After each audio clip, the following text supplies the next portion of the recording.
అందరికీ నా హృదయపూర్వక వందనాలండి. మొదటి తెస్సలోనికయులకు రాసిన పత్రిక 5వ అధ్యాయము 15వ వచనం ఒకసారి చూసుకుందాం. ఎవడును కీడునకు ప్రతికీడు ఎవరికైనా చేయకుండా చూచుకొనుడి. మీరు ఒకరి ఎడల ఒకడును మనుషులందరి ఎడలను ఎల్లప్పుడూ మేలైన వాటిని అనుసరించి నడుచుకొనుడి. ఎల్లప్పుడూ సంతోషంగా ఉండండి. చాలు.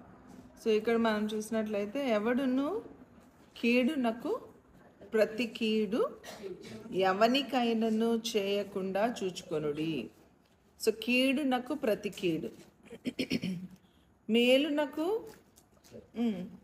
మనం మేలు చేస్తే మనకు కీడు చేస్తాం మన అనుభవం. సో ఇక్కడ మేలు చేస్తే కీడు చేయకూడదు, కీడు చేసిన వారికి కీడు చేయకూడదు. సో ఇక్కడ కీడునకు ప్రతి కీడు ఎవనికైనను చేయకుండా చూచుకొనుడి. మీరు ఒకని ఎడల ఒకడును మనుషులందరి ఎడలను ఎల్లప్పుడూ మేలైన దానిని అనుసరించి నడుచుకొనుడి. సో మేలైన దానిని అనుసరించి నడుచుకోవడము, ఓకే, అది చాలా అవసరమైంది. సో ఎవరైనా if they be doing evil to us, we are not supposed to do evil to them, okay? So even they are doing evil to us, we are not supposed to do evil to them, right? And seek to do good to one another. So you have to seek to do good to one another. It is too difficult to do good to one another. You can do good to yourself. నీకు మంచిది చేస్తావు, okay, నీ కుటుంబానికి మంచిది చేసుకుంటావు, అది కూడా నీ కుటుంబంలో నీకు ఇష్టమైన వారికి మంచిది చేస్తావు. నీకు ఇష్టం లేని వారికి మంచిది చెయ్యు. ఆ వ్యక్తి మీద నీకు ఇష్టం ఉన్నప్పుడు మంచిది చేస్తావు, ఆ వ్యక్తి మీద నీకు ఇష్టం పోయినప్పుడు మరలా చెడు చేస్తావు. ఇది మనిషి. అందుకనే మనకి ఈ ఐ థింక్ వేమన పద్యాలలో ఒకటి ఉంటుంది. ఏమని ఉంటుంది? తేలుకి ఎక్కడ ఉంటుందంట విషయం? కొండెంలో ఉంటుందంట. పాముకి తలలో ఉంటుందంట. మనిషికి నిలువెల్లా విషమే ఉంటుందంట. మనిషి స్వభావము అనేది చాలా చెడ్డ స్వభావం. మళ్ళీ పైగా మనుషుడు చేయబడిన రూపం ఎవరిది? దేవుని రూపంలో చేయబడ్డాం. మనలో ఎవరి ఆత్మను పెట్టారు? దేవుని ఆత్మను పెట్టారు. కానీ మనిషి మనసు మాత్రం ఎంత నీచమైనదో చూడండి. అందుకని నోవహు దినాలలో కూడా మనం చూసినట్లయితే, నోవహు దినాలలో అందరూ పూర్తిగా పాడైపోయారట. అసలు కొంచెం కూడా, అంటే దేవుడు చేసిన క్రియేషన్ని దేవుడే చూసుకొని బాధపడిపోయి ఇంకా దానిని తట్టుకోలేక జలప్రళయం తీసుకొచ్చి ఆ జలప్రళయంలో మొత్తం కొట్టుకుపోయారు. అసలు ఎంత కష్టం ఉంటే కానీ ఆ పని చేయరో ఆలోచించండి. అంటే మనిషి యొక్క స్వభావము ఎంత ఘోరమైన స్వభావము, ఎంత ఘోరమైన స్వభావం. నరుని యొక్క హృదయము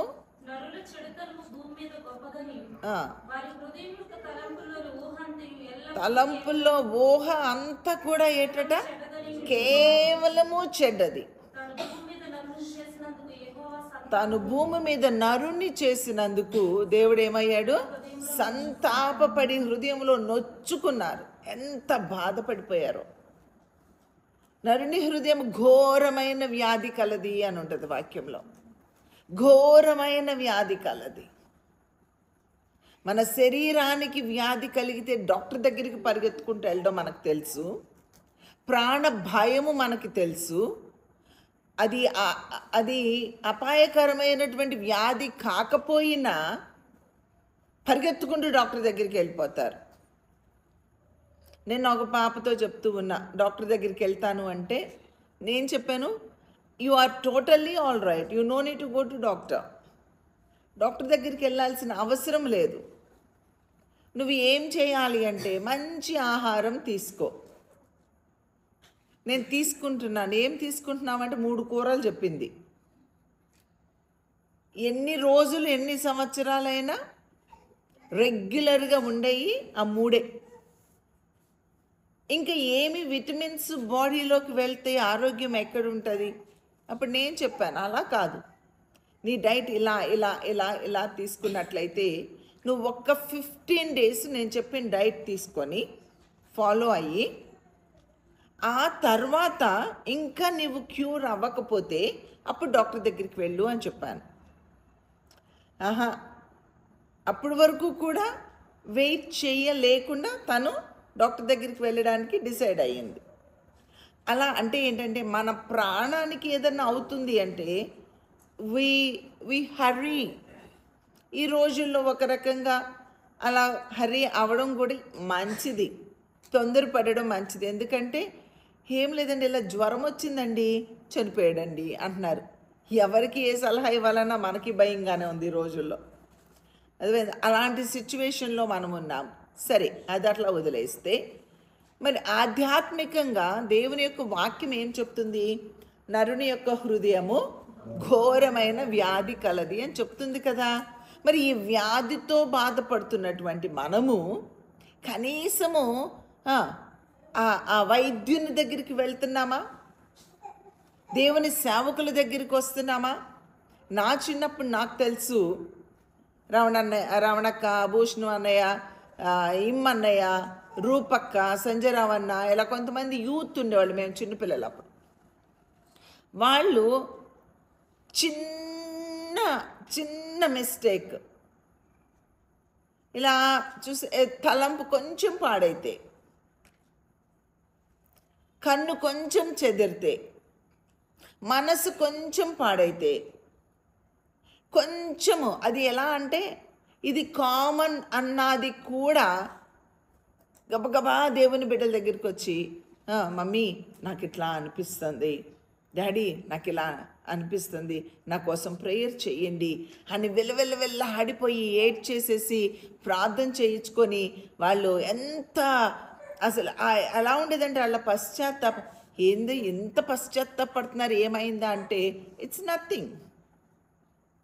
అంత చిన్నదానికి అంత పశ్చాత్తాపడుతూ ఉండడము నేనైతే చూశాను. ఈ దినాలలో మనిషి ఎలా తయారయ్యారంటే, మనిషి ఇన్ ద సెన్స్ బిలీవర్స్, మత్తు వినాలి, క్రీస్తునందు విశ్వాసం ఉంచాము అన్న బిడ్డలు కూడా క్రీస్తు రక్తములో కడగబడ్డాము అన్న తర్వాత కూడా దేవుని బిడ్డలుగా పిలువబడుతున్నప్పుడు కూడా అసలు కాన్షియస్ అనేది పనిచేయడం కంప్లీట్గా ఆగిపోయిందేమో అనిపిస్తుంది. ఈజీగా అబద్ధం ఆడేస్తున్నారు, ఈజీగా దొంగతనం చేసేస్తున్నారు. అంటే దొంగతనం అంటే డబ్బులే అని నేను అనడం లేదు. దొంగతనంలో రకరకాలైన దొంగతనాలు ఉన్నాయి. దేవుని సమయాన్ని దొంగిలించే దొంగలు ఉంటారు, దేవుని సొమ్మును దొంగిలించే దొంగలు ఉంటారు, దేవుడిచ్చిన శక్తిని దేవుని కొరకు వాడకుండా దొంగిలించే దొంగలు ఉంటారు, దేవుడిచ్చిన జ్ఞానాన్ని దేవుడి కొరకు వాడకుండా దొంగిలించే దొంగలు ఉంటారు. రకరకాలైన దొంగలు ఉన్నారండి. అది ఎవరి మనస్సాక్షికి వాళ్ళకే తెలియాలి. ఇలాంటి దొంగలున్నారు. వాళ్ళ మనస్సు ఏమీ వాళ్ళకి అది కాన్షియస్ పని చేయదు, మనసాక్షి పని చేయదు. ఎంత దేవుని వాక్యం విన్నా సరే ఇలా నెట్టేసేయడమే. వాక్యం వినాలి అనే ఆసక్తి లేదు, ప్రార్థించాలి అనే ఆసక్తి లేదు, దేవుని సన్నిధిలో గడుపుదాము అనే ఆసక్తి లేదు. ఎంత ఘోరమైన స్థితిలోనికి ఆత్మీయతలు దిగజారిపోతున్నాయో ఒకసారి ఆలోచించండి. విచారము, చాలా విచారం. ఎలాంటి స్థితికి దిగజారిపోతూ ఉన్నారు. లోతైన ఆత్మీయ విలువలనేవి కాపాడుకోలేని ఆత్మీయ స్థితిలో బ్రతుకుతూ అరే ఎవరిని మోసం చేద్దామనండి? ఎవరిని మోసం చేస్తాము? మనుష్యుల కొరకు దయచేసి భక్తి చేయొద్దు అని నేను మీకు మనవి చేస్తూ ఉన్నాను. మనుషులు చూస్తున్నారు అని భక్తి చేయొద్దు. మనుషులు నన్ను ఏమనుకుంటారో అని మీరు భక్తి చేయొద్దు. మనుషులతో మంచి అనిపించుకోవాలని భక్తి చేయొద్దు. అందుకనే పౌలు అంటూ ఉంటాడు, నేను మనుషులను సంతోషపెట్టేవాడనైతే క్రీస్తు దాసుని కాకపోయేవాడిని. నువ్వు మనుషుల్ని సంతోషపెట్టగోరుచు ఉన్నావా? You can't be disciple of Christ. You can't please God. దేవుని ప్లీజ్ చేయడం అనేది హైలీ ఇంపాసిబుల్. మనిషిని దేవుణ్ణి ఇద్దరిని ప్లీజ్ చేయడం హౌ ఇట్ ఈస్ పాసిబుల్? ఒక జలలో నుండి రెండు రకాలైనటువంటి నీటి బుగ్గలు ఊరుతాయా అండి? రావే. ఒక వరలో 2 కత్తులు ఇమిడుస్తారా అండి? ఇమ్మడరు కదా. బట్ నువ్వు ఎలాగా అటు రెండింటినీ ప్లీజ్ చేయాలని చూస్తావు? దేవుని ప్లీజ్ చేసుకుంటూ వెళ్ళిపో, దేవుని సంతోషపెడుతూ వెళ్ళిపో. దేవుని ఆత్మ కలిగిన వారు దాన్ని గ్రహించి నీ అందు ఆనందిస్తారు. లోకములోని మనిషిని నువ్వు ప్లేస్ చేయాలనుకుంటే, దేవుని ఆత్మ లేని వ్యక్తిని నువ్వు ప్లేస్ చేయాలనుకుంటే యూ కాంట్ ప్లీజ్ గాడ్.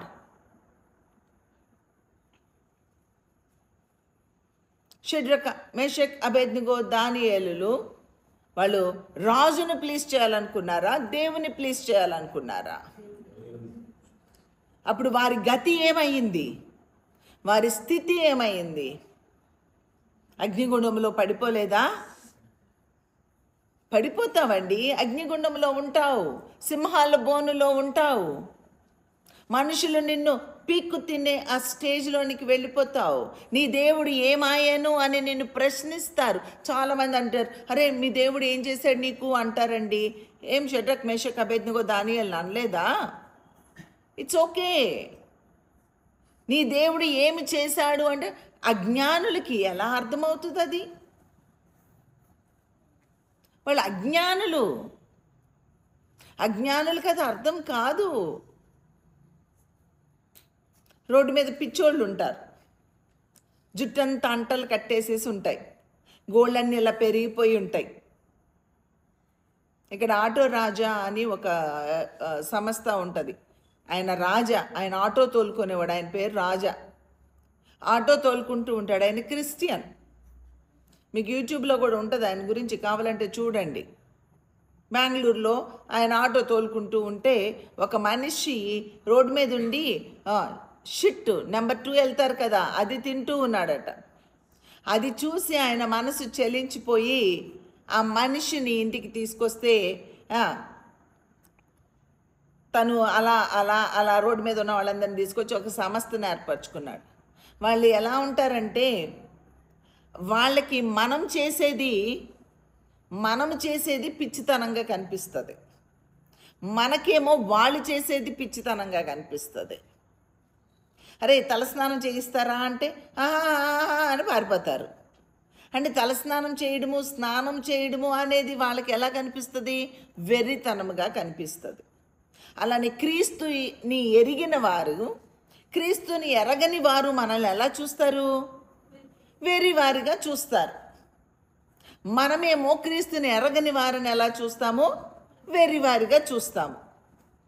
పిచ్చోడు అనుకుంటాడు మనం వెర్రోళ్ళం అనుకుంటాడు, మనం అనుకుంటాము వాడు వెర్రోడు అనుకుంటాడు. ఇప్పుడు వాడు మనల్ని వెర్రోడు అంటున్నాడని, ఇప్పుడు వినండి, వాడు మనల్ని వెర్రోడు అంటున్నాడని మనం కూడా స్నానం చేయటం మానేస్తామా?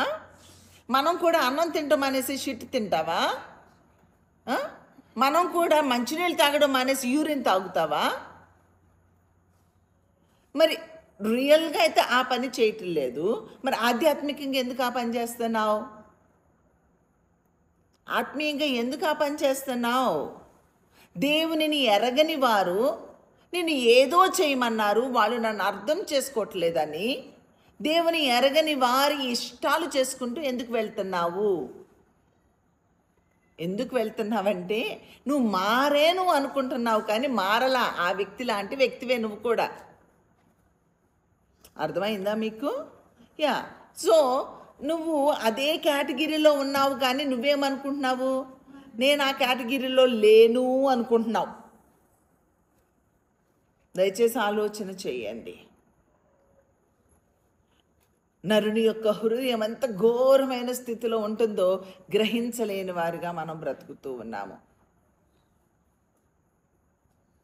అర్థం చేసుకోవడం లేదు. ఆ ఆత్మీయ విలువలు లేకోకుండా కంప్లీట్గా రూయిన్ అయిపోయిన స్టేజ్లో మనం బ్రతుకుతూ ఉన్నామేమో అనిపిస్తూ ఉంది. రాకడ సమీపంగా ఉన్న దినాలలో మనం ఉన్నాము. ఇంకను ఏమి తిందుమా, ఏమి త్రాగుదమా, ఎలా సుఖిద్దామా అనే యాంగిల్లో కాకుండా, ఆ పిచ్చోళ్ళు చేసినట్లు పిచ్చి వాటి మీద ఫోకస్ లేకుండా, అరే దేవుని మీద మన ఫోకస్ ఇప్పటికైనా మలుచుకుంటున్నామా? నేను ఇప్పటికి చూస్తూ ఉన్నాను, మీరు నా దగ్గరున్న బిడ్డల్ని చూస్తూ ఉన్నాను, నేను ఇంకా అనేక మందిని చూస్తూ ఉన్నాను. They never spend time with the lord. దేవునితో సమయం గడపడము అనేది లేకుండా పోతూ ఉంది. పట్టుమని 10 నిమిషాలు మోకరించి ప్రార్థించే అనుభవాలు లేవు. దేవునితో మాట్లాడదాము అనే అనుభవం లేదు. కన్నీరు కార్చడం లేదు. దేవునితో కాంటాక్ట్లోకి దయచేసి వెళ్ళమని మిమ్మల్ని ప్రాధేయపడుతూ ఉన్నాను. ఆరామ్సే వచ్చి అలా పడుకోండి, మీకు ఓపిక లేకపోతే. చర్చిలోకి వచ్చి పడుకొని మీ మదిలో ఆయన సాష్టాంగ నమస్కారం చేసుకోండి ప్రభుకి. ఆయన సన్నిధిలో నెమ్మదిగా ఉండడం నేర్చుకోండి. ఆ దేవుని ఆత్మను సంపాదించుకోవడం నేర్చుకోండి. Quality time. I'm not asking you to have a quantity. ఎన్ని గంటలు ప్రార్థించారు అని నేను మాట్లాడట్లేదు. కానీ ఇప్పుడు ఫ్యూయల్ ఉందనుకోండి, ఇప్పుడు ఈ బాటిల్ ఉంది, బాటిల్ని ట్యాప్ దగ్గర నింపాలనుకోండి.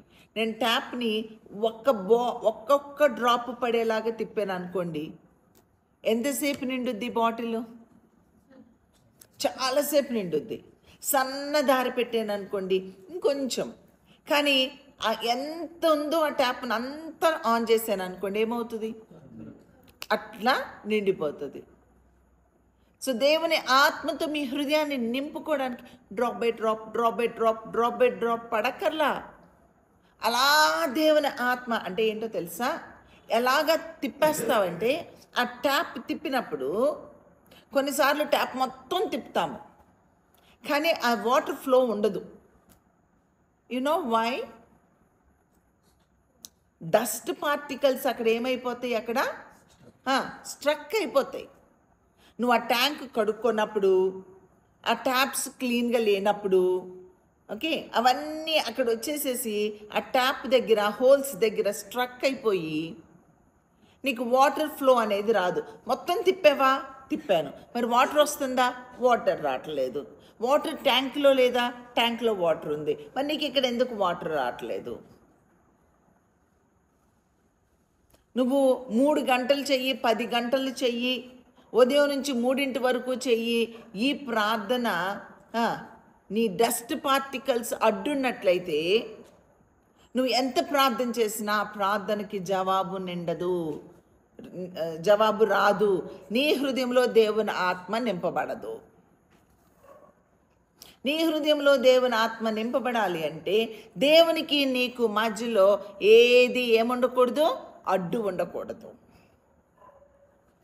దేవునికి నీకు అడ్డు లేకుండా ఉంటే ఆ ప్రార్థన నువ్వు 10 నిమిషాలు చేయండి, ఆ ప్రార్థన ఏమైపోతుంది? నీ హృదయం దేవుని ఆత్మతో నింపబడిపోతుంది.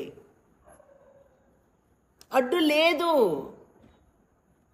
తమ్ముడు ఇది చెయ్యి, అలాగే నక్క.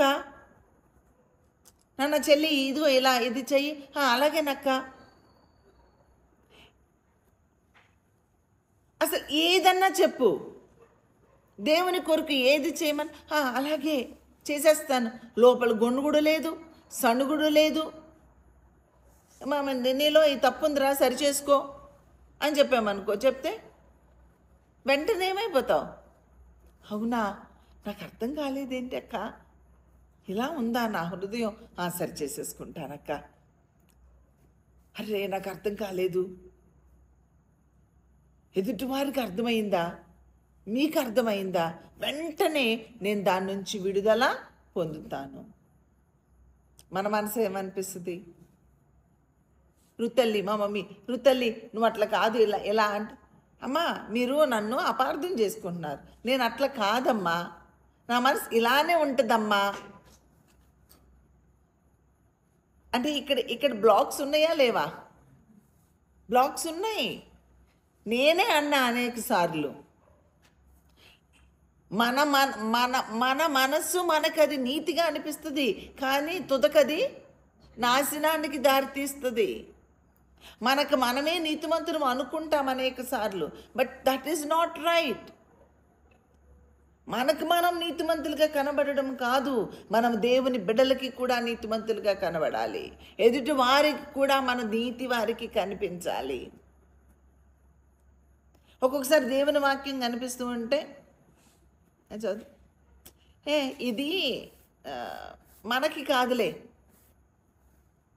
హెజ్కేలు చదవండి, ఓకే, ఆమోస్ చదవండి, పాత నిబంధనలో చదవండి, నీ మీదకి ఆశాపం వస్తుంది, నీ మీదకి ఇది మనకు కాదు, ఆ ఫిలిస్తీన్లకి ఇచ్చారులే, లేకపోతే ఇది ఆ కొరింథీ సంఘానికి చెప్పారు, నేను బాగానే ఉన్నానులే, ఇది నాకు కాదులే. అనుకోలేదు మీరు ఎప్పుడు? అనుకోలేదా? అలానే అనిపిస్తుంది. వాక్యం చదువుతూ ఉంటే పద్దాక అప్పుడు తెలుసుద్ది, ఎప్పుడన్నా ఒకసారి దిగితే ఏమో తెలుసుద్ది మనకి. అర్థమైందా? ఆ వాక్యము అది దేవుడు మనతో డైరెక్ట్గా మాట్లాడుతూ ఉన్నా మనకేమనిపిస్తుంది అంటే సరిచేసుకోవాలనిపించదు. మీరు ఎప్పుడైనా నేను అలా కాదులే, అసలు నేను అలా కాదులే అని ఎలా అనుకోగలుగుతున్నాము మనం? ఎందుకో చెప్పనా, నేను నీతిమంతుడు లేడు, ఒక్కడు కూడా లేడు. ఇప్పుడు సైన్సు, తెలుగు, ఇంగ్లీషు, మ్యాథ్సు ఇవన్నీ ఉంటాయి కదా, అన్నిట్లో మనకు అలానే మన ఆత్మీయతలో మనకు కూడా కోపము, అసూయ, ద్వేషము, ఈర్ష్య, దొంగతనము, లోబడము, తగ్గించుకోవడము, లేకపోతే దీనత్వము, ఇలాంటి ఎన్నో సబ్జెక్టులు ఉన్నాయి. ఈ సబ్జెక్టులు అన్నిట్లో 100 మంది వచ్చిన వాళ్ళు ఎంతమంది ఉన్నారు? కనీసం ఒక్కదానిలైనా 100కు 100 వస్తాయా మనకి? ఎట్టి పరిస్థితులు రావు. కనీసం 50 కూడా రావు మనకి, కనీసం 50 కూడా రావు. కానీ మనం ఏమనుకుంటామంటే నేను పర్ఫెక్ట్, నేను అలా చేయను, నేను అలాంటి దాన్ని కాదు, నేను అలాంటి వాడిని కాదు, నేను బాగున్నా, నన్ను అట్లా అంటావేంటి? ఇది మన version. No no no no అసలు మనం ఎప్పటికీ బాగుంటామండి? ఈ దేహంతో మనం ఉన్నంత కాలము మనం బాగుండడం అనేది జరగదు. మీలో ఎవరైనా సరే నేను బాగున్నాను అనుకుంటున్నారా? జూమ్లో వినేవాళ్ళు సహితము నేను బాగున్నాను అని మీరు అనుకుంటున్నారా? మీరు ఎక్కడున్నారో తెలుసా? పిచ్చోళ్ళు గుంపులో ఉన్నారు. ఆ పిచ్చోడు నేను బాగున్నాను అనుకుంటున్నాడు, ఆ పిచ్చోడు నేను మంచిగా తింటున్నాను అనుకుంటున్నాడు, ఆ పిచ్చోడు నేను మంచి జీవితం జీవిస్తున్నాను అనుకుంటున్నాడు. అట్లున్నట్టే మనం. అసలు ఎవ్వరం కూడా నేను బాగున్నాను, ఐఎమ్ ఓకే అని అనుకోవడానికి మనకి ఏ ఛాన్సు లేదు. అలా అనుకుంటున్నాము అంటే మనకు విధేయత లేదు, లోబడలేము, సరి చేసుకోలేము, మనల్ని మనము కడుక్కోలేము, మనం శుద్ధి చేసుకోలేము, దేవుని సన్నిధిలో మోకరించలేము, ప్రార్థన చేయలేము, కన్నీరు రాదు, పశ్చాత్తాపం రాదు. అసలు ఎన్ని రోజులైంది కన్నీటితో ప్రార్థన చేసి?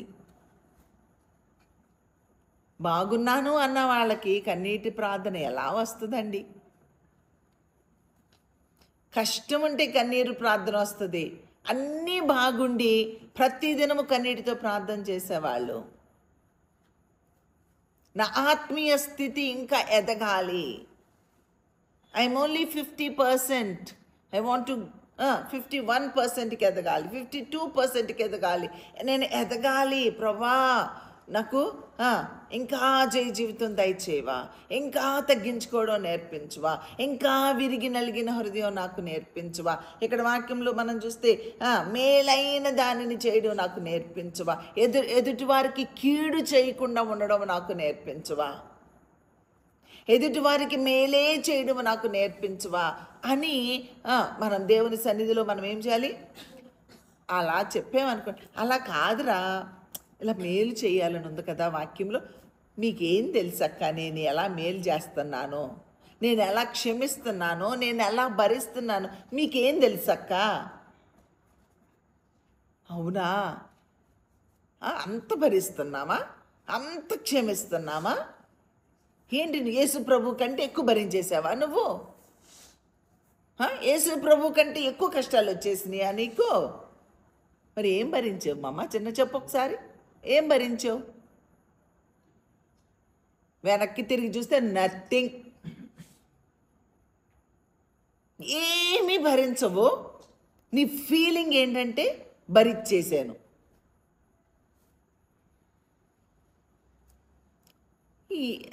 ఏ స్టేజ్లో ఉందో మన ఆత్మీయత ఒకసారి చూడండి. ఏంటి నువ్వు భరించింది? ఏంటి నువ్వు సహించింది? ఎవరిని సహించావు? ఎవరిని భరించావు? ఎన్నేసి మాటలు అన్నారు? నీ ఒంటి మీద ఎన్ని గాయాలైనవి? ఎన్ని చరణాకోళ్ళు దెబ్బలు తిన్నావు? ఎంతమంది నీ ముఖం మీద ఉమ్మూసారు?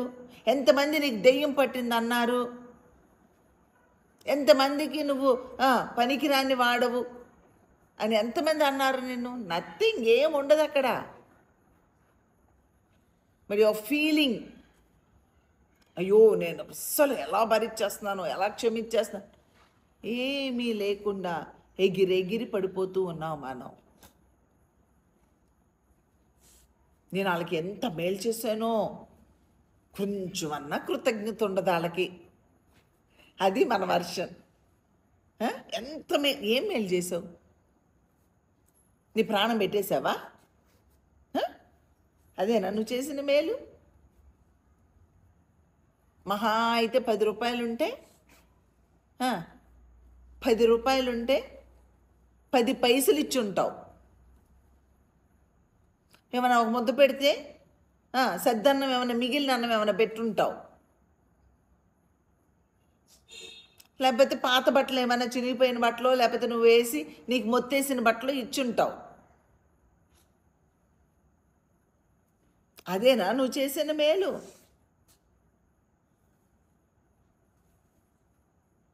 బాగా బెస్ట్ మంచిది ఇష్టమైన చీర తీసి ఇచ్చేస్తావా? అస్సలు ఇవ్వవు. నీకు ఇష్టం లేనిది, కొంచెం నలిగిపోయింది, లేదా కొత్తదైనా నీకు నప్పంది, నీకు ఎక్కంది, నీ మనసుకి అంగీకరించింది ఏమైనా ఇస్తావు. నచ్చింది ఇవ్వడానికి ఎవరికండి? ఎవరికి మనసు ఉంటుంది? దానికే నువ్వేమంటావు? మేలు చేసేస్తున్నాను అని మాట్లాడతావు. బట్ మేలైనది చేయాలట, కీడుకు ప్రతి కీడు చేయకూడదట, ఎల్లప్పుడూ అందరి ఎడలా మేలు చేయాలట. నీకు ఇష్టమైన వారి ఎడల మేలు చేయడం కాదు, మళ్ళీ అదే నీకు ఇష్టమైన వారు కష్టపడితే కష్టంలోకి తీసుకెళ్తే మళ్ళీ వాళ్ళకి మేలు చేయలేవు నువ్వు. నేను ఒక చెప్తా ఉంది ఈరోజే, మా వాచ్మెన్ పిల్లోడికండి ఫీజు కట్టమని మా పాప డబ్బులు ఇస్తా ఉంది. మా పాపకు చెప్పాను, నువ్వు డబ్బులు ఇవ్వద్దు, ఆడికి అసలు కృతజ్ఞత లేదు, నువ్వు డబ్బులు ఇవ్వద్దని చెప్పాను నేను, మానేసింది అని. అయ్యో, కృతజ్ఞత లేని వాచ్మెన్, ఓకే కృతజ్ఞత లేదు, కానీ పిల్లోడు కదా పాపం, ఇట్స్ ఓకే, మహా అయితే ఎంత కడుతున్నావు ఫీజు? చూడండి, ఎందుకండి అన్న, ఎందుకండి అట్లా అన్న. అలాంటి ఇంట్లో ఉందండి, నాకు కొంచెం అంటలతో ఉంటాకో చిన్న హెల్ప్ చేయడానికి, మీ ఆవిడ ఉందండి, లేదు లేదు బయటికి వెళ్ళిందని చెప్పాడు, ఇంట్లోనే ఉందండి. ఆ ఒక్కదానికి చేసే మేలు వెనక్కి తీసేసుకోవడం కదా. ఇంక ఏమి ఏమి మేలు చేస్తాము మనం? మనకి తా అంటే తందానా అన్నవాడికి మేలు చేస్తావు నువ్వు. అక్క నువ్వు సూపర్ అక్క అంటే మేలు చేస్తావు. అసలు అన్నా అంటే అసలు ఎక్కడ లేనిది వచ్చేస్తుంది. నువ్వు అంత మేలు చేసిన తర్వాత ఆడేదో చికాకులో ఉండి ఏం తమ్ముడు అన్నా కానీ చూడకుండా వెళ్ళిపోయావు అనుకో. ఎంత పొగరుడికి ఆగి ఈడి పని చెప్తా నాకు ఎక్కడ చూపించాలో అక్కడ చూపిస్తావు. కొంతమంది విషయాలు ఉంటాయి, స్లో పాయిజన్, అది నువ్వు వేరు చేసినట్టు కనపడదు, వాళ్ళకి కీడు చేస్తున్నట్టు కనపడదు. అలాంటి వాడు ఒకడున్నాడు బైబిల్లో. ఎవరు? మొర్దెకాయి అండి. ఉరికమ్మం కట్టాడు. ఎవరికి? మొర్దెకాయికి. హామాను. మొర్దెకాయికి హామాను కట్టాడు. చూసారా? ఆడు ఉరికమ్మం కట్టినట్టు కూడా ఎవరికి తెలియదు. చివరికి ఎవరు దాని మీద ఉరి తీయబడ్డారు? ఆడే. తాను తవ్వుకున్న గుంట్లో తానే పడతాడు. నువ్వు కీడు చేసుకుంటే వెళ్ళమ్మా, దేవుడు నీకు మేలు చేస్తాడు. బంగారు తల్లి చేస్తాడు కదా. జాగ్రత్త. హృదయాంతరంగాలు ఎరిగిన దేవుడు ఆయన. నీ హృదయాన్ని ఎరిగిన దేవుడు. దేవుడు ఏం మేలు చేయట్లేదండి నాకు, ఎంత ప్రార్థన చేసినా జవాబు రాలేదండి. చెప్పాను కదా, ఆ ట్యాప్లో మలినం ఉంచుకొని ట్యాప్ తిప్పితే ఏమొస్తుందండి? అది ముందు ఆ ట్యాప్లో ఉన్న మలినం తొలగించు చిన్న. ట్యాప్లో ఉన్న మలినము ఓపెన్ చేసి బ్రష్ పెట్టి బాగా హోల్స్ అన్నిటిని రుద్ది లోపల ఉన్న ట్యాప్ అంతా క్లీన్ చేసి అప్పుడు పెడితే అప్పుడు ఏమవుతుంది? వద్దన్నంత ఫ్లో వస్తుంది నీకు. How do you get God's blessings? దేవుని ఆత్మ లేకుండా దేవుని యొక్క కార్యాలు నీ జీవితంలో ఎలా చూస్తావు? ఎంత ప్రార్థన చేసినా నీకే జవాబు రావట్లేదంటే నీలో ఉన్న లోపాలు అట్లానే ఉన్నాయి. నీ స్టబర్నెస్ అట్లానే ఉంటుంది. నువ్వు లోబడలేవు, దేవుని కోసం నడుము వంచలేవు, దేవుని కోసం తలబిరుసు తగ్గదు, వంగవు, దేవుని పనులు చేయవు, దేవుని చిత్తాన్ని చేయవు, దేవుని ఇష్టాలు చేయవు, మనుషుల్ని సంతోషపెట్టాలని చూస్తావు, దేవుని ప్రక్కన పారేస్తావు. నీ అవసరానికి మాత్రం దేవుని దగ్గరికి వెళ్ళి ప్రార్థన చేసి నాకు అన్నీ చేయి ప్రభువా అంటావు. అంటే అవసరానికి వెళ్ళి ప్రార్థన చేయడం ఏంటంటే ట్యాప్ తిప్పొచ్చేయటం అనమాట. నిండుద్ది అని చూస్తావు. ఈ మలినాలన్నీ తీయకుండా ఏమి నిండుద్ది? దేవుని చిత్తం చేయకుండా ఏమి నిండుద్ది? మనుషుల ఇష్టాలు పక్కన పెట్టి దేవుని ఇష్టం చేయకుండా ఎలా ఆ మనుషుల ఇష్టం అనే మలినము తీగిపోతే ఎలా నింపబడుతుంది?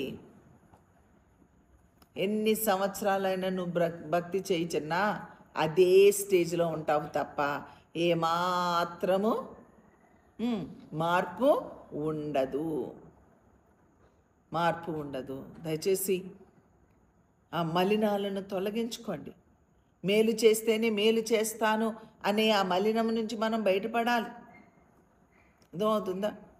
ఆ లోపల ఇంటెన్షన్స్ అనేవి మారాలి. వాళ్ళు మనకి కీడు చేస్తూ ఉన్నా మనం వాళ్ళకి మేలు చేస్తూనే వెళ్ళిపోవాలి. అలాంటి ఉన్నతమైన ఆత్మీయ విలువలు కలిగిన వారుగా మనం ఉండాలని దేవుని వాక్యము మనకి సెలవిస్తూ ఉంది. కాబట్టి ఇక్కడ చూస్తే ఏమంటూ ఉన్నాడు? మేలైన దానిని అనుసరించిన ఎల్లప్పుడూ సంతోషంగా ఉండుడి. దానికంటే పైన ఎవడు కీడునకు ప్రతి కీడు చేయొద్దు. ఒకని ఎడల ఒకడు మనుషులందరి ఎడల ఎప్పుడూ మేలైన దానిని అనుసరించి నడుచుకోండి. గలతీ 6:9 ఒకసారి చూడండి. అక్కడ కూడా మేలు గురించి ఉంటుంది. మనము మేలు చేయట యందు విసుగకయుందుము. అసలు విసిగిపోవద్దండి. మేలు చేయడానికి విసుగొద్దు. ఒక్కోసారి విసుగొచ్చేస్తుంది. మనం అలసిపోయినప్పుడు మనకు విసుగొస్తుంది. మనం ఎంత మేలు చేసినా మనకి కీడు చేస్తున్నప్పుడు వాళ్ళని చూసినప్పుడు విసుగొచ్చేస్తుంది. తే అనిపిస్తుంది. బట్ ఇక్కడ అందుకనే ఆ విసుగు వస్తుందని తెలిసే దేవుని వాక్యం ఏం చెప్తుందంటే, అరే మేలు చేసడానికి విసిగిపోవద్దు, అలసిపోవద్దు, చేయగలిగిన దానికంటే ఎక్కువ చెయ్యి అని చెప్పి దేవుని వాక్యం మనకి సెలవిస్తూ ఉంది. అంటే మనము మేలు చేయటం ఎందు విసుకకి ఎందుము, మనం అలయక మేలు చేసితిమని, తగిన కాలమందు పంట కోతమని. అలయకుండా అలసిపోకుండా నువ్వు మేలు చేస్తే దేవుడు అంటున్నాడు తగిన కాలంలో దాని ఫలాన్ని కోసుకుంటావు. ఎంత చక్కని మాటలండి. తగిన కాలంలో దాని ఫలాన్ని మనం ఏం చేస్తామంట, కోసుకుంటాం. నీకు ఫలాలు కోసుకోవట్లేదు కదా, ఎన్ని సంవత్సరాలు నీ జీవితంలో వేసమంత మేలు జరగకుండా ఉండడానికి రీజన్ ఏంటో తెలుసా? ఏంటి రీజన్? మేలు చేయటం ఎందు విసుక్కుంటున్నావు, విసుగుదల నీలో ఉంది, అలసిపోతున్నావు, మానివేస్తున్నావు. అందుకని దాని ఫలము అనేది మనకి రావడం లేదు. కాబట్టి మేలు చేయుట ఎందు విసుకక యుందుము, అలయక మేలు చేసితిమేని తగిన కాలమందు పంట కోతుము. కాబట్టి మనకు సమయం దొరికిన కొలది, నీకు సమయం దొరికిన కొలది అందరి ఎడల విశేషముగా విశ్వాస గృహమునకు చేరిన వారి అందు, అంటే విశ్వాస గృహము అంటే ఏది? మందిరం. ఈ మందిరములో మెంబర్స్గా చేరిన ప్రతి వారి ఎడల నువ్వేం చేయాలట? మేలు చేయుదము అని చెప్తూ ఉన్నాడు. మన తోటి విశ్వాసుల్ని చూస్తే మనకి కోపం వస్తుంది. వాళ్ళు సరిగ్గా బ్రతకపోతే కోపం వస్తుంది, వాళ్ళు దేవుని పని చేయకపోతే కోపం వస్తుంది, వాళ్ళు సమయానికి రాకపోతే కోపం వస్తుంది, వాళ్ళు ఇంకేదైనా చేస్తే కోపం వస్తుంది. అరే ఇక్కడ ఏమని ఉంది? విసుగక అలాంటి వారి ఎడల నువ్వేం చెయ్యి? మేలు చెయ్యి, మేలు చెయ్యి. విసిగిపోకుండా వాళ్ళకి మేలు చెయ్యి. అవసరతలో ఉన్న వారిని ఆదుకో. నేను లాస్ట్ టైం కూడా చెప్పాను, సంఘములో ఎవరైతే బలహీనులు ఉంటారో, వారికి భోజనం లేకుండా ఉన్నారేమో, వారికి వస్త్రాలు లేకుండా ఉన్నారేమో. నేను ఒక్కొక్కసారి చూస్తూ ఉంటాను, రెండో శనివారం రిట్రీట్కి వస్తున్నప్పుడు కొంతమంది యూత్ పాపం చినిగిపోయిన లెగ్గిన్స్ వేసుకొని వస్తారు. నేను వాళ్ళని గుర్తుపెట్టుకోలేకపోతున్నాను, కానీ నాకు చాలా బాధ అనిపిస్తుంది. నేను అనుకున్నా కొన్ని లెగ్గిన్స్ తీసుకొచ్చి ఆ పిల్లలకి ఇవ్వాలి అనుకున్నాను, కానీ వాళ్ళు గుర్తులేరు, నేను అలానే వదిలేశాను. When you look at them, వాళ్ళని చూసినప్పుడు అది నా పొరపాటు, నేను గుర్తుంచుకోవాలి. పాపా ఏం పేరు నాన్న, నీ పేరేంటి, ఏ ఊరు నుంచి వచ్చావు, ఏంటి అని అడిగి రాసుకోవాలి నేను. నువ్వైనా అంతే. ఎవరైనా పాపం బలహీనమైన పరిస్థితుల్లో వాళ్ళు వచ్చారనుకోండి, వచ్చినప్పుడు వాళ్ళని చూసినప్పుడు వాళ్ళని గుర్తుపెట్టుకొని మనము నువ్వు డబ్బు కలిగిన దానివైతే కొత్త కొనుక్కునేళ్ళు, లేదంటే నీకున్న ఆటలు బెస్టే తీసుకెళ్ళి వాళ్ళకి ఇవ్వు.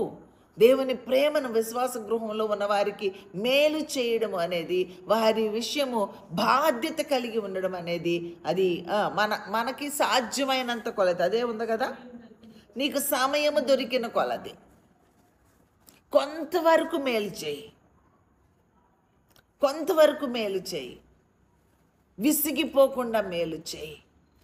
విశ్వాస గృహమునకు చేర్చబడిన వారి విషయంలో మన జీవితం ఎలా ఉంటుంది? నీ సంఘమునకు వచ్చే వారి విషయంలో నువ్వు ఎలా ఉంటున్నావు? కొంతమంది కారులో వస్తారు, కొంతమంది మంచి బట్టలు వేసుకొని వస్తారు, చాలా ఖరీదు గల బట్టలు వేసుకొని వస్తారు, ఖరీదు గల చెప్పులు వేసుకొని వస్తారు, ఖరీదు కలిగినటువంటి వారుగా వాళ్ళు ఉంటారు. కానీ సంఘములో పేదలైన వారి విషయంలో కొంచెము కూడా బాధ్యత లేని వారుగా ఉంటారు. ఎంత విచారం అండి, ఎంత విచారము. నువ్వు రక్షించబడిన వ్యక్తివేనా? పాపం కష్టంలో ఉన్న వారికి, బట్టలు లేని వారికి, చెప్పులు లేని వారికి.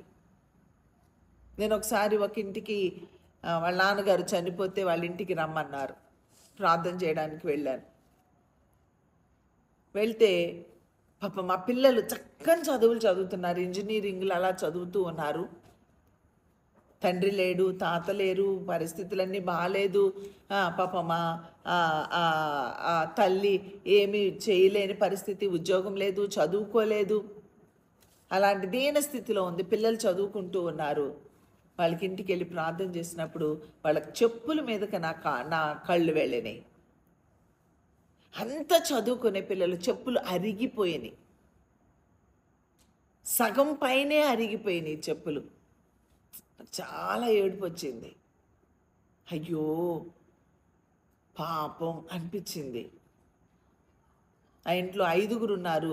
తలో ఒక 1000 రూపాయలు ఇచ్చి, అరే చెప్పులు ఇంకేమన్నా కొనుక్కుండ్రా అని చెప్పి ఇచ్చి వచ్చాను. నేను ఇచ్చానని గొప్ప చెప్పట్లు అలా చెప్తే బోళ్ళు ఉంటాయి మనం చేసేవి. ప్రతి ఒక్కళ్ళము కూడా వాళ్ళ పరిస్థితి మనం చూసినప్పుడు అయ్యో అనిపించాలి, మనకి అయ్యో అనిపించాలి. నీకు సాధ్యమైతే నువ్వు చెయ్యి. నేను ఆ రోజున ఉన్నాయి కాబట్టి నేను ఇచ్చి, ఒక లేకపోతే నేను ఇవ్వలేకపోయేదాన్నేమో. నువ్వు దేవునికి ఇవ్వు, దేవుడు నీకు ఇస్తాడు. విశ్వాస గృహంలో చేర్చబడిన ఆ బీద వాళ్ళు ఎవరైనా ఉంటే వాళ్ళ విషయము కొంచెం ఆలోచించండి అర్రా, కొంచెం ఆలోచించండి.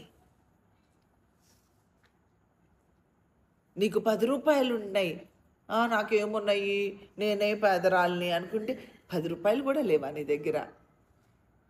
ఆ 1 రూపాయికి లేని వాళ్ళకి 10 రూపాయల నుంచి 1 రూపాయి ఇవ్వమ్మా. లక్షలుంటేనే ఇవ్వాలనేమీ లేదు. నీకున్న దానిలోనే నీకంటే లేని వాళ్ళు ఉంటారు. వాళ్ళని చూసుకొని గమనించుకొని వాళ్ళకు కూడా పెట్టు. ఒకప్పుడు నేనైతే అదే స్థితిలో నుంచి బయటకు వచ్చాను. బండి మీద, తోపుడు బండి మీద ఉన్న 30 రూపాయల లంగాలు కొనుక్కున్న స్టేజ్లో నుంచి నేను వచ్చాను. ఒకటే బాటా చెప్పులు కొంటే సంవత్సరం 2 సంవత్సరాలు రోజు కడుక్కొని తెల్లగా అవే వాడుకున్న స్టేజ్లో నుంచి వచ్చాను. కాలేజీకి వెళ్తున్న బ్లౌజ్ అంతా ఇక్కడ ఎలా ఎలా ఎలా చినిగిపోతే ముసుగేసుకొని కాలేజీకి వెళ్ళిన రోజులు కూడా నాకు తెలుసు.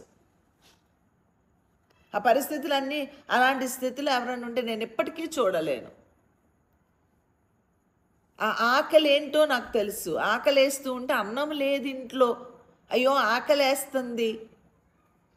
ఆ 2 రిబ్స్ మధ్యలో గ్యాస్ పట్టేసి పెయిన్ వస్తుంటే ఆ 2 చేతులు పెట్టి ఆ ప్లేస్లో నొక్కుకుంటూ స్కూల్కి వెళ్తూ మధ్యలో ఆ రోడ్ల మీద అరుగు మీద కాసేపు అలా కూర్చొని ఆ పెయిన్తో అలా కూర్చొని అలా కాసేపు తమాయించుకొని కొంచెం మంచినీళ్ళు తాగి స్కూల్కి వెళ్ళిన రోజులు నాకు తెలుసు. I know that pain. ఎవరైనా పెయిన్ గుండా వెళ్తూ ఉంటే నేనైతే చూస్తూ ఉండలేను. నాకు చేతనైనంత నేను చేస్తాను. పోతే పోయింది, పోనే అనుకుంటా. ఒక పెద్ద పాస్టర్ గారు, ఆ పాస్టర్ గారు ఒక హోమ్ పెట్టుకున్నారు.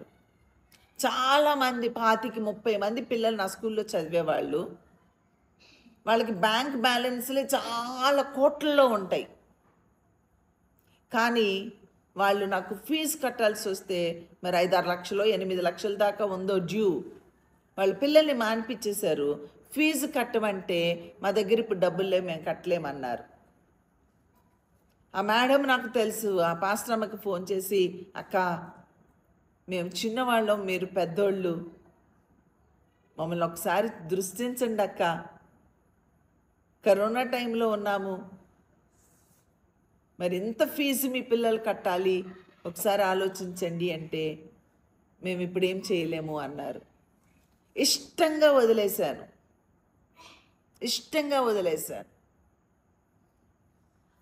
ఈ మధ్యలో వాళ్ళు ఏమన్నా మనకి ఎట్లా చెప్తున్నారేమన్నా డైరెక్ట్గా పాస్టర్ అమ్మకే ఫోన్ చేసి, అక్క ఫీజు కట్టాలక్క, పిల్లలు కొంచెం చూడండి అంటే ఇప్పుడు అవదు రూత్ అన్నారు.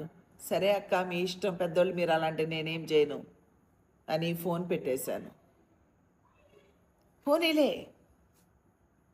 పోనీలే వాళ్ళు అనాథ పిల్లలు, నేను చదివించాను అనుకున్నాను, వదిలేశాను. పోనివ్వండి, పర్లేదు. దేవుడు మనకేమీ తక్కువ చేయడు. ఇష్టంగా పోనిచ్చేయి. మత్తయి సువార్త 5, 6, 7 అధ్యాయాల్లో చూస్తే నువ్వెవరికైనా ఇస్తే వాళ్ళు మళ్ళీ తిరిగి నీకు ఇస్తారు అని ఎక్స్పెక్ట్ చేయకుండా అప్పు ఇవ్వమని ఉంటుంది బైబిల్లో. అలా ఎవరన్నా ఇస్తున్నారా? మారు మనసు పొందిన వాళ్ళు కూడా వడ్డీకి ఇస్తున్నారు. అదేమనంటే బ్యాంక్ వడ్డీ అండి. ఏ వడ్డీ? బ్యాంక్ వడ్డీ అండి. ఆ బ్యాంకులో అయినా అంతే కదండి. ఇంతకంటే నీచమైన భక్తి ఇంకొకటి ఉండదండి. బైబిల్ ఏమో అప్పిచ్చి అసలు కూడా ఇవ్వకపోయినా పర్లేదు అనుకొని ఇమ్మంటే నువ్వు వడ్డీ తీసుకుంటావా? ఎంత నీచమైన స్థితికి దిగజారిపోతుందో మన ఆత్మీయ విలువ ఆలోచించండి. అదేనా ఇతరులకు మేలు చేయడం అంటే? మళ్ళీ బయట వాళ్ళకి కూడా కాదు, విశ్వాసులకే, తోటి విశ్వాసికే, మళ్ళీ మీ దగ్గర మీ సేవకుడికే. అబ్బాబ్బాబ్బా, ఏమి గొప్ప విశ్వాసివి నువ్వు. పరలోకంలో మొదటి స్థానమా, నరకంలో మొదటి స్థానమా మనకి? ఆలోచించండి. కాబట్టి విసుగక మేలు చేయడం మనం నేర్చుకుందామండి. వాక్యం బహుగా చదవండి. వాక్యము హృదయంలోనికి వెళ్ళనివ్వండి. హృదయం అను పలక మీద రాసుకోండి. వాక్యాన్ని మీ జీవితంలో అది అన్వయిస్తున్నామా లేదా అని చెక్ చేసుకోండి. మేము ఎంతసేపు చెప్తామండి? ఒక పావు గంట, అరగంట, మహా అయితే గంట, లేకపోతే గంటన్నర చెప్తామేమో. అందులో మొత్తం చెప్పేయగలమా? చెప్పలేం కదా. వాక్యం చదువు. మేము చెప్తుంటే సగం నిద్రపోయి సగం వింటావు, అది కూడా బుర్రలోకి వెళ్ళదు. మెలకుగా ఉన్నప్పుడు కొన్ని వాక్యం చదువు, నీ బుర్రలోకి వెళ్తుంది. వాక్యం చదవకుండా, వాక్యానుసారంగా బ్రతకకుండా దేవుని రాజ్యంలోనికి వెళ్ళడము అసాధ్యము. కాబట్టి మేలైనది చేయాలి. ఇక్కడ విసుగక అలయక చేయమని చెప్తుంది. మరి విశ్వాస గృహమునకు చేరిన వారి ఎడల మేలు చేద్దాము అని ఉంది. ఒక్కొక్కసారి మన ఆత్మ సిద్ధంగా ఉంటుంది, మన శరీరము సిద్ధంగా ఉండదు. అయినప్పటికీ కూడా ప్రతి మంచిది ఎక్కడి నుండి వస్తుంది? మనకి దేవుని దగ్గర నుంచి వస్తుంది. చూడండి, పీటర్ అంటాడు, good gift from God. James 1:17 ఉంటుంది. ఓకే, యాకోబు 1:17 మనం చూసినట్లయితే ప్రతి శ్రేష్టమైన ప్రతి ఈవి, సంపూర్ణమైన ప్రతి వరం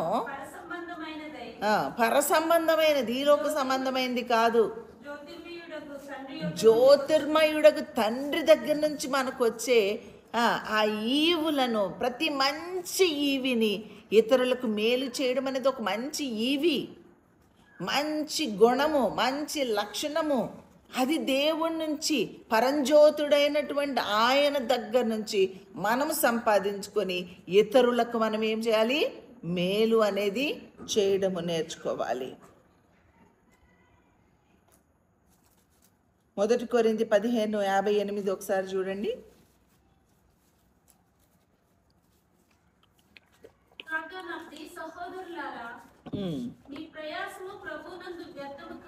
మీ ప్రయాస, మీరు ఎవరికైతే మేలు చేస్తున్నారో, ఎవరి కొరకైతే మీరు ప్రయాసపడుతున్నారో, మీ ప్రయాస ప్రభునందు వ్యర్థము కాదు.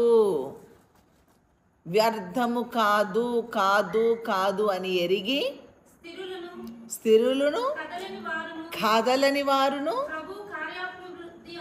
ప్రభువు యొక్క కార్యాభివృద్ధి అందు ఎప్పటికీ ఆసక్తి కలిగిన వారే ఉండండి. మనకు ఆసక్తి వచ్చింది ఎప్పుడు? ఇలా వాక్యం వినగానే ఉద్రేకం పాల మీద పొంగినట్టు పొంగిపోతాం. మళ్ళీ గుళ్ళో నుంచి బయటికి వెళ్ళగానే, జూమ్లో నుంచి బయటికి వెళ్ళగానే, విన్న వాక్యంలో నుంచి బయటికి వెళ్ళగానే పొంగి ఏమైపోద్ది? పొయ్యి మీద మంట ఆపేవనుకోండి, పాలు మంట ఉంటే కింద ఏమవుద్ది? బొయ్యని పొంగుద్ది. ఈ మంట ఆపగానే తుస్మని కిందకి వెళ్తుంది. మన భక్తి అది. గుళ్ళో ఒకలాగా, ఇంట్లో ఒకలాగా, వీధిలో ఒకలాగా, ఉద్యోగంలో ఒకలాగా, దేవుని బిడ్డల దగ్గర ఒకలాగా, దేవుని బిడ్డలు లేనిదప్పుడు ఒకలాగా. అరే పాల మీద పొంగులాగా పైకి కిందకి వస్తే ఎట్లాగండి? అందుకని స్థిరులను కాదలని వారుగా ఉండాలి. స్థిరమైన భక్తి చేయాలి, కాదలని భక్తి చేయాలి, తోసేసినా పడిపోని భక్తి చేయాలి, స్ట్రాంగ్గా ఉండాలి. కాబట్టి ఒకసారి ఆలోచించండి. నేను కొన్ని ఎగ్జాంపుల్స్ రాసుకున్నాను, మనకు సమయం లేదు, బట్ అయినా I don't want to go with this point again. ఒకసారి చూడండి, టు డూ గుడ్. జోనతాను, దావీదు, వాళ్ళిద్దరిని మనం చూసుకుంటే, ఒక పక్క సౌలేమో నా నా స్థానంలో నా కొడుకైన జోనాతాను కూర్చోబెట్టాలని చూస్తుంటే, జోనాతానేమో దావీదును కూర్చోబెట్టాలని చూస్తున్నాడు. ఎవరికైనా సెల్ఫ్ ఉంటుంది, నేను ఉండాలి అని ఉంటుంది, కానీ జోనాతాన్ చాలా డిఫరెంట్, దేవుని ఆత్మ కలిగిన వాడు. అదైందా? ఈ రోజుల్లో సేవకులైనటువంటి వారే నాకు ఈ పాత్ర కావాలి, ఈ పోషణ కావాలి, ఈ కుర్చీ కావాలి, నాకే పేరు కావాలి, నాకే ప్రఖ్యాతి కావాలి అనే సేవకులేంటి, విశ్వాసులేంటి, పాస్టర్మలేంటి, పాస్టరయ్యలేంటి, ఎవాంజలిస్టులేంటి, బిషప్లేంటి, అసలు లోకంలో ప్రపంచం అంతా ఏ దేశంలో ఎక్కడ ఎగినా ఎందుకు కాలిడినా మనకి కనపడేది ఏంటయ్యా అంటే ఏంటి? నేను నేను నేను నేను నేను నేను ప్రసంగం చేయాలి, నేను ప్రార్థన చేస్తే జరిగింది, నేను అరే అరే అరే అరే అరే అరే. జోనాతానులు ఎక్కడా? ఈ ప్రపంచంలో జోనాతానులు ఎక్కడున్నారు? ఈ సహవాసంలో జోనాతానులు ఎక్కడున్నారండి? నాకు ఆత్మీయ విలువ లేదు, నేను తగిన వ్యక్తిని కాదు, ఇదిగో ఈ అక్కే తగిన వ్యక్తి, ఈ అన్నే తగిన వ్యక్తి, ఈ నేను పాస్టర్నే, కానీ నాకంటే ఈ పాస్టరు బెస్ట్ పాస్టరు, రా నువ్వు ముందుండు, వాళ్ళని ముందు పెట్టే మనసు ఎవరికుంది? జోనాతానులు ఏరి అందరూ సౌలులే, ఎక్కడ చూసినా సౌలులే. తరచి తరచి తరచి చూడగా మరి ఎక్కడన్నా కనపడతారేమో, అంత సర్వే మనం చేయలేకపోతున్నాం కదా. మన దృష్టిలో మనకు కనపడుతున్న ఏరియాల్లో జోనాతానులు లేరండి. లోకంలో చూస్తూ ఉంటాం ఏంటంటే కొన్ని పక్షులు అంతరించిపోతున్నాయి అని వస్తాయి న్యూస్లు. ఈ జంతువు అంతరించిపోయింది, దొరకదు. డైనోసార్ ఉంది, ఇప్పుడు ఉందా? అంతరించిపోయింది. అట్లానే ఈ జోనాతానులు అంతరించిపోతున్నారండి. పేర్లు ఉన్నాయిలేండి చాలా జోనాతాన్లు.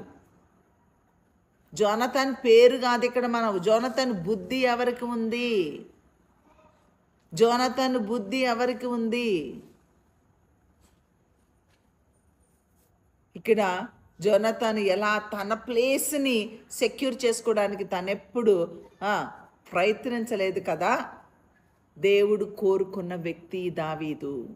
దావీదుకి పోస్ట్ ఇవ్వాలి, దావీదుకి ప్లేస్ ఇవ్వాలి, దావీదుని దేవుడు ఎన్నుకున్నాడు అని గ్రహించి తను వెనక్కి తగ్గి దావీదుని అక్కడ పెడుతూ ఉన్నాడు.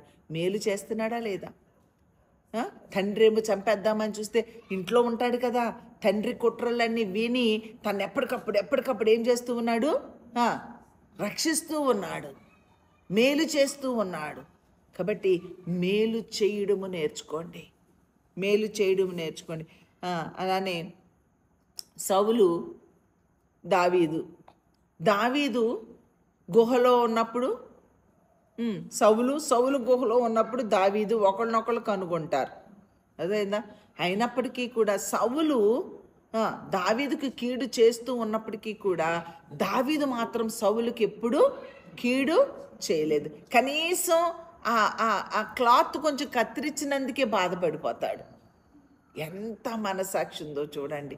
ఈ దినాలలో దావీదులాగా అలా అభిషేకించబడిన వారిని ముట్టకూడదు అనే ఆ యొక్క ఇంగిత జ్ఞానం కలిగిన వాళ్ళు ఎవరైనా ఉన్నారా? ఎంత ఈజీగా సేవకులను ఒక మాట అనేస్తావు. ఇక్కడ అసలు సౌలులో దేవుని ఆత్మ పోయి దురాత్మతో నడిపించబడుతున్న టైంలో అయినా బాధపడిపోతున్నాడండి. ఒకప్పుడు దేవుని చేత అభిషేకించబడిన వాడు కదా, ఇప్పుడు దురాత్మతో నడిపించబడుతూ ఉన్నా, ఇప్పుడు పాడైపోయినా, ఇప్పుడు దిగజారిపోయినా, ఇప్పుడు నీచుడైపోయినా, ఇప్పుడు వ్యభిచారైపోయినా, ఇప్పుడు దరిద్రుడైపోయినా, ఏమన్నా అయిపోయినా, ఏదన్నా అవనయ్యి, కానీ ఒకప్పుడు దేవుని చేత వాడబడిన వ్యక్తి కదా. అమ్మో, నేను వారి విషయంలో నోరు తెరవకూడదు, వారి విషయంలో నా హృదయాన్ని పాడు చేసుకోకూడదు, వారి విషయంలో నేను మనసుని చెదుర్చుకోకూడదు అనే భయం ఉండాలండి. డేవిడ్ అందుకే దేవునికి ఇష్టానుసారుడిగా బ్రతికాడు. దేవునికి ఇష్టంగా నువ్వు ఎప్పుడు ఉంటావు? అందరినీ వేలెత్తి ఇలా ఎలా ఎలా ఎలా చూపిస్తేనా? అందరినీ నీచులుగా లెక్కేస్తేనా? అందరినీ పనికి మాలిన వారుగా లెక్కేస్తేనా? కాదండి. దేవుని చేత అభిషేకించబడిన వ్యక్తి నేను ముట్టకూడదు, నేను తాకకూడదు, నేను ఒక మాట అనకూడదు అనే జాగ్రత్త కలిగిన వ్యక్తులుగా ఉన్నారు. అలాంటప్పుడే దేవుని దీవెనలు మనం పొందుకోగలుగుతాము. కాబట్టి ఇక్కడ ఎంత చక్కని మేలు చేస్తూ ఉన్నాడో చూడండి దావీదు సౌలు విషయంలో. అలానే బోయజు రూతును విడిపించిన విధానం ఎవరు చేసుకుంటారండి? ఒక వీడియోని ఎంత ఆయన పొలంలో పరిగి వేరుకుంటాకి వెళ్ళిన అమ్మాయిని చేసుకోవాల్సినంత దీనస్థితి బోయేసుకుందా? లేదు. ఎంత మేలు చేశాడు, విడిపించాడు. రిడీమర్ అంటే యేసుప్రభు మనల్ని ఎలా విడిపించాడో, మనల్ని యేసుప్రభు ఎలా రక్షించాడో, అలానే మనల్ని రక్షించడానికి అసలు యేసుప్రభు చేయాల్సింది ఎందుకు? ఆయన ఎందుకు రావాలి మన కోసం? ఎందుకు చనిపోవాలి? ఇంత నీచుల కోసం ఆయన ఎందుకు ఇంత పనిచేయాలి?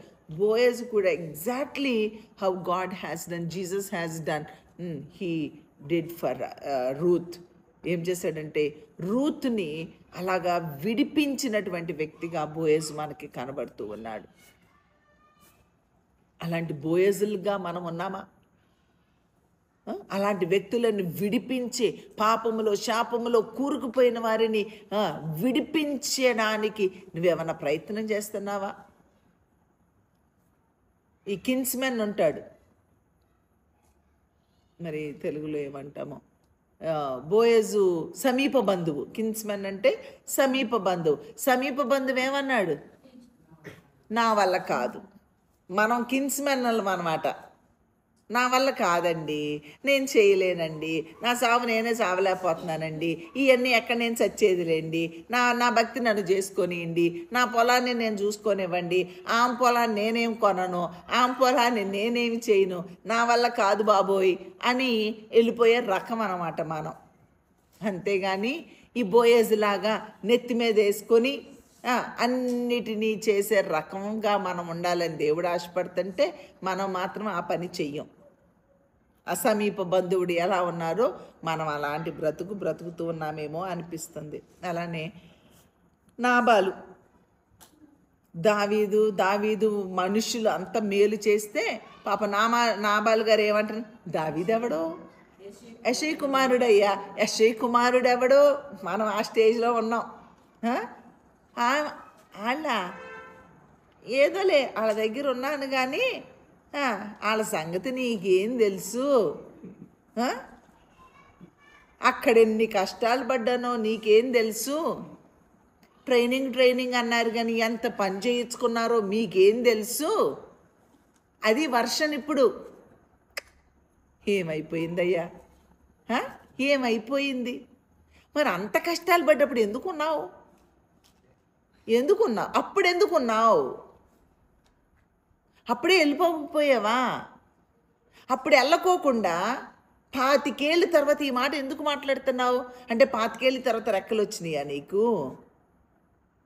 ఆ రోజే ఆ కష్టంలో ఉన్నప్పుడు ఎందుకు వెళ్ళిపోవాలా? నువ్వు అంత కష్టం ఉన్నప్పుడు ఈరోజు మాట్లాడుతున్నావు. అది న్యాయమేనా నీకు? అది న్యాయమేనా నీకు?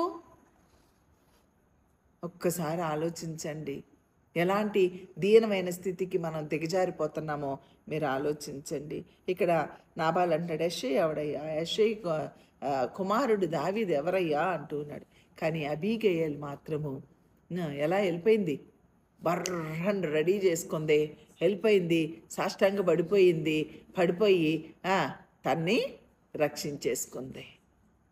ఒక నాబాలులాగా బ్రతకూడదండి, అబీగయలులాగా మేలు చేసుకుంటూ వెళ్ళిపోవాలి. మేలుకు కీడు చేసే భర్త అయినప్పటికీ కూడా మనుషుల్ని, నా భర్త అమ్మో ఏమంటాడు భయపడలేదంటే అంటే అన్నాడు, ఏమన్నావని నాకు మేలు చేసిన వారికి నేను మేలు చేయాల్సిందే అనుకుంది, వెళ్ళిపోయింది, తను రక్షించుకోగలిగింది. అలానే ఇంకొకటి, అబ్రహాము బావులు తవ్వుతూ ఉంటాడు. ఫిలిస్తీన్లు వచ్చి ఏం చేస్తారు? లాగేసుకుంటారు. పోట్లాడతాడా? వదిలేసి మళ్ళీ తవ్వుకుంటాడు పాపం ఇంకోటి, మళ్ళీ వచ్చి మళ్ళీ లాగేసుకుంటారు, మళ్ళీ తవ్వుకుంటాడు ఇంకోటి. ఈసారి అబ్రహాం తరం అయిపోయింది, ఇప్పుడేమో ఇస్సాకు తరం వచ్చింది. ఇస్సాకు తరంలో మళ్ళీ ఇస్సాకు తవ్వుతాడు, వాళ్ళు పూర్తి చేసి మళ్ళీ వచ్చి లాగేసుకుంటారు. ఎంత విచిత్రం అండి. లాక్కుంటుంటే వదిలేస్తున్నారు. వదిలేయి. అది బావని, అది పొలం అవని, అది ఇల్లు అవని, అది ఏమన్నా అవనివ్వండి, వదిలేయి. Don't fight. దేవుడు నీ పక్షంగా ఉంటాడు. దేవుడు నీ పక్షంగా ఉండాలి అంటే don't fight for anything. To submit yourself, your problems into God's hand. సమస్య అది నీకు పెద్దది, కానీ దేవునికి అది నథింగ్. చిటికిన వేలుతో ఇలా చూపుతో ఆయన ప్రాబ్లమ్ని సాల్వ్ చేయగలరు. But why those problems are not solved? నీ ప్రాబ్లమ్స్ ఎందుకు అవి సాల్వ్ అవ్వలేదు అంటే అవి నువ్వు దేవునికి అప్పగించలా. దేవుడా నువ్వే చేయి, బట్ ఇది మాత్రం నా దగ్గరే ఉండాలి. ఈ బాటిల్ని నింపుకురమ్మా మృదుల, నేనట గట్టి పట్టుకున్నా, బాటిల్ నింపుకురా అంటే ఏం నింపుద్ది? అక్క ఇవ్వక్క, నేనేమన్నా బాటిల్ నేనే పట్టుకుంటా, నువ్వు వెళ్ళి నింపుకురా అంట. ఎలా నిండుద్దండి బాటిల్ నేను ఆ పిల్లకి వదిలితేనే కదా ఆ బాటిల్ నింపబడడానికి. నువ్వు దేవునికి సమస్య వదిలితేనే కదా దేవుడు దాన్ని సరిచేయడానికి.